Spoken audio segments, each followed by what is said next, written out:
Well, hello and welcome back. This is Dr. Max. I wanted to take some time and go over the report and results of a patient I have that recently did Genova Diagnostics 1-day GI Effects stool test. This is a very comprehensive stool test, and they did some add-on tests as well. And I just wanted to go over this so you can see what this looks like if you decide that the Genova Diagnostics GI Effects test is right for you. So something I like right away is the first page gives you a nice overview. They score the stool test results out of 10 in 5 different areas: inflammation, dysbiosis, which is an imbalanced microbiome, metabolite imbalance, which is all the breakdown of carbs, starches, fats, etc. in the gut, signs of infection, as well as maldigestion. So, how properly is your body breaking down food?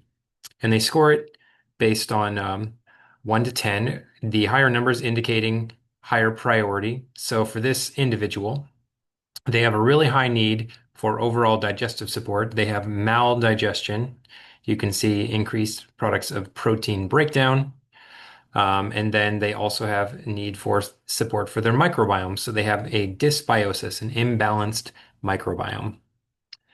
In terms of active infections, metabolite imbalances or inflammation relatively low compared to the other issues. So if you're trying to figure out which areas to target first, you do the ones with the higher scores for higher payoff results.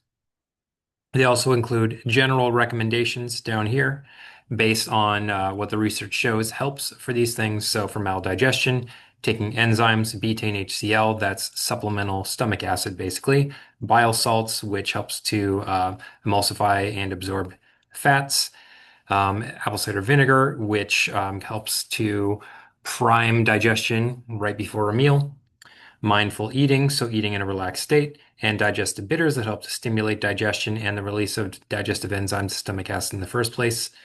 For dysbiosis, pre and probiotics to help with the dysbiosis to crowd out the imbalances in the microbiome. Increase dietary fiber if you can tolerate it. A lot of people with severe IBS, constipation, or inflammatory bowel disease may not be able to tolerate fibers and prebiotics for a while. You may want to consider SIBO testing depending on how much gas and bloating you have and the different types of microbes that are dysbiotic. Increase resistant starches. These are carbs that help to feed the good bacteria. They're a type of prebiotic like day-old rice, day-old potatoes, green bananas, things like that. Fermented foods, so you can get those probiotics naturally, and timing your meals for optimal digestion. So the second page, commensal abundance. So compared to a healthy cohort, based on what they expect to see, how many microbes are in the stool, whether you have a microbiome deficiency, so not enough microbes overall, or an overgrowth. This individual is clearly more in the overgrowth category, and you can see it's getting pretty high up there. They also do this really cool thing that I like to see that is based on their thousands, tens of thousands of stool tests at this point, where they have compiled them all into a database and they've used their own data to determine the likelihood that a person has immunosuppression, where maybe they have a chronic infection or their immune system can't mount a response, which can happen with chronic infections, chronic um, problems with digestion, maldigestion, stress, or if they're really inflamed, which is more common in cases of like inflammatory bowel disease or active infections. And depending on the zone that you're in, you get a good idea of the likelihood that this person's stool sample is immunosuppressed or inflamed or both. So this person's in zone 1. So overall, it seems like they're not immunosuppressed and their levels of inflammation are relatively low. You can see they also include the likelihood that this person has dysbiosis that's associated with inflammation. This helps you to rule out whether the inflammation is related to the dysbiosis or whether the inflammation is related to something else, like they have a lot of inflammation in their joints or their blood vessels, what have you. I like that they also include a methane dysbiosis score because this is a really common type of dysbiosis, such as methane dominant SIBO, which can be frustrating and hard to treat and create a lot of symptoms reminiscent of IBS or IBD. Then they also do a relative variance score that indicates where this person is in terms of how healthy their overall microbiome is. So, do they have a lot of the healthy patterns and good microbes? Do they have a lot of the unhealthy ones? And you can see based on the thousands and thousands of stool tests that they've analyzed in the past where you sit relative to those other tests. So the more close you are to the red zone, the more likely it is that your microbiome is unbalanced or you have an unhealthy individual. So, taking all this together, you can see that this person has a competent immune system. They're not immunosuppressed. Overall levels of inflammation are, below to moderate. So, probably not inflammatory bowel disease. They probably don't have, you know, um, heart disease or diabetes, things like that. But you can see that they do have a dysbiosis and imbalanced microbiome. Then they give you the relative abundance of the phylum of different types of microbes. And I like to think of phylum as like a general family of different bacteria that all exist in these phylums. So compared to a healthy cohort where they sit. And you can see that they have a couple areas where it overgrows the Firmicutes and the proteobacteria, and they give you an example of what that means. So in the Firmicutes, you have a lot of butyrate producing microbes. Most species respond to a plant-based diet. Fecal bacterium, Prosnitzii, which is a keystone species that's healthy in a lot of people and is anti-inflammatory, is present in this family. So they just give you the relative abundance. Whether that's good or not depends on the type of species. The proteobacteria, some of them can be inflammatory. Certain types of E. coli will consume simple sugars. They tend to be lower on people with plant-based diets. So maybe this person is having a lot of protein in their diet. We'll see here in a moment. Now, once we get to the comprehensive profile, they break it down into a few different categories. Digestion and absorption, pancreatic elastase. This is a marker that's a really good assessment of how well the pancreas is producing digestive enzymes to help break down food. Seems like it's fine in this person, but they have elevated products of protein breakdown. So it seems like either they're not chewing their protein properly, they're having too much protein, they're not making enough stomach acid or digestive enzymes to break down those proteins, and then they're getting to the gut where they break down in the gut to these products, valerate, isobutyrate, isovaleronate, and can produce really unpleasant putrid flatulence gas and can produce bloating, symptoms of IBS, what have you. Then they also look into different types of fecal fats. Elevated triglycerides can mean that they're not breaking down those sugars properly. Long chain fatty acids seem fine. Cholesterol is relatively low. Not high enough for me to be particularly worried about, but they are having trouble breaking down and digesting protein properly. They have a couple markers of overall inflammation that, if correlated together, give you a better idea, chances that you're looking at somebody with inflammatory bowel disease. They would have really high levels of calprotectin, typically elevated levels of eosinophil proteins, which are related to allergies or inflammation, as well as changes in secretory IgA. So calprotectin, this is a compound that's released by white blood cells throughout the body, particularly the gut, that can be a sign of inflammation. It's almost often elevated in inflammatory bowel disease, and is a great way to rule out whether you suspect someone has Crohn's and colitis or whether you think it's just IBS, GERD, those less inflammatory conditions. Eosinophil protein, as I said before, there are a lot of eosinophils. That's a type of white blood cell in the gut that is responsible for creating inflammation to allergens or to certain parasites like worms. Fecal secretory IgA, this is an antibody, an immunoglobulin that is commonly found in the gut. It helps to prevent pathogens and microbes from sticking to the lining of the gut and they slough off in the stool. And now we also know secretory IgA helps to improve tolerance to good microbes and to foods. So it's sort of a double whammy. It helps to prevent infections and it helps to maintain a healthy gut by increasing tolerance to foods and tolerance to beneficial microbes.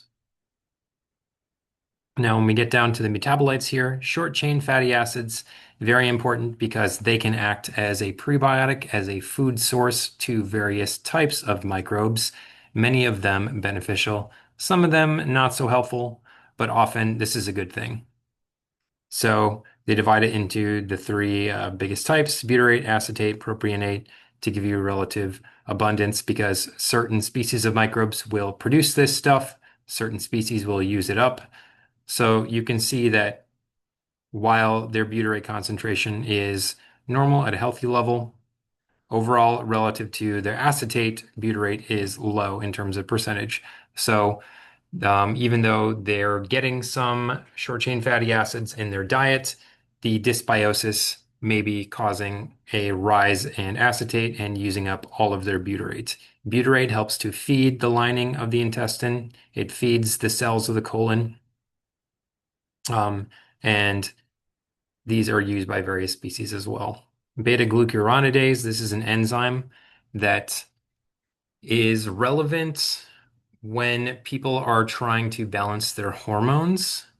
If you have a woman who has elevated estrogen, one of the risks with elevated beta glucuronidase is that when your body's trying to get rid of that extra estrogen, with a high glucuronidase, your body is going to recycle it rather than getting rid of it in the stool and the urine.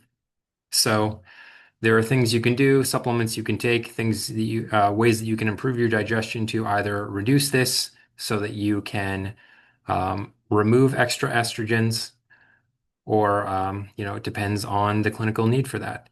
This is also used to make other compounds that are very helpful for digestive health and overall metabolic health, like lignans in flax or some of the polyphenols in various fruits and vegetables. It helps to make them more bioavailable so the body can utilize them more and they can feed the microbes too. So not always a bad thing. Again, you have to put all the clues together, which is why most people need something like a health coach or a clinician to help them with that. So now we get into the different bacterial species. You can see I've highlighted a couple of things here in yellow that are overgrown. So in this individual, the Bacteroides family, this one is elevated. I don't know if I'm going to pronounce this right. Phaceocola vulgaris. And then we also have some in the Proteobacteria phylum, E. coli, Oxalobacter, Formigenes. So, in and of themselves, some of these different bacterial species may not be pathogenic. They may be opportunists. They may be overgrowing because the individual is feeding them certain foods, or they just took an antibiotic, and so they have a chance to overgrow because relative to all the microbes that were just killed off by the antibiotic, then they have a chance to overgrow.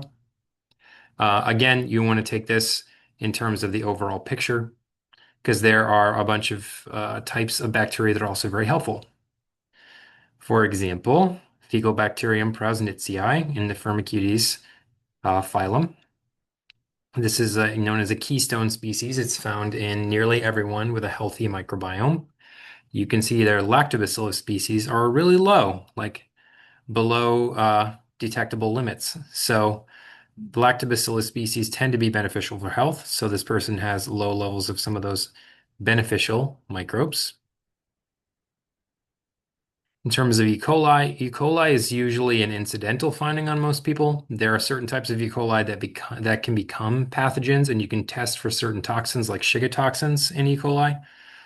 But one thing to keep in mind is that a lot of these microbes are gram-negative bacteria, and gram-negative bacteria have this marker on the outside of their little bodies, lipopolysaccharide, LPS, that is an endotoxin that the immune system recognizes.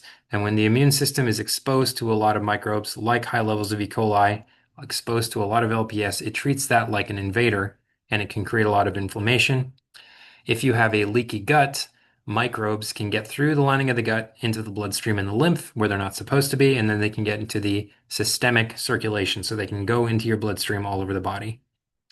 The LPS molecules will also hitch a ride on some of the fecal fats that we find in here. They'll attach to chylomicrons that get into your lymph, and that can also produce a lot of inflammation. That's one of the reasons that I recommend people avoid meals that are high in both starches and fats at the same time, like potato chips or French fries, because those types of foods are not only inflammatory and hard on digestion, but then the LPS from these gram-negative bacteria can attach to them, and they're much easier to go systemic because they can get into your lymph if you have a leaky gut and cause all sorts of inflammation, leading to allergies, food intolerance, or even autoimmune disease. We come down here. They do a culture for a few particular types of microbes. You can see E. coli, they have plenty. Bifidobacterium, plenty, but lactobacillus, again, did not grow on culture. And you can see up here, there was no detectable limit of the lactobacillus. So this person needs some more of those beneficial species, probably. They also check for a couple additional bacteria. They told me when I spoke to one of the reps, they said they always test for Salmonella and Shigella because the government asks them to. Not that that's often a problem with people, but it is good to know because those can be signs of acute infections. A couple of these are known to be pathogens as well. So you can see in the case of this individual, Klebsiella oxytosa, additional pathogen that can, or additional microbe that can be pathogenic. They also did a mycology to test for fungus and didn't get any growth there. You can also, as a separate add-on, do a preparation for yeast. If you are worried that you're not going to get any yeast to grow in culture, because not all types of yeast will. So if you can do this KOH preparation, you can test for some types of yeast that may be hard to culture and test for. This individual, they had rare yeast present, which means there were only just a couple per slide. So chances of yeast overgrowth seem relatively low in this person.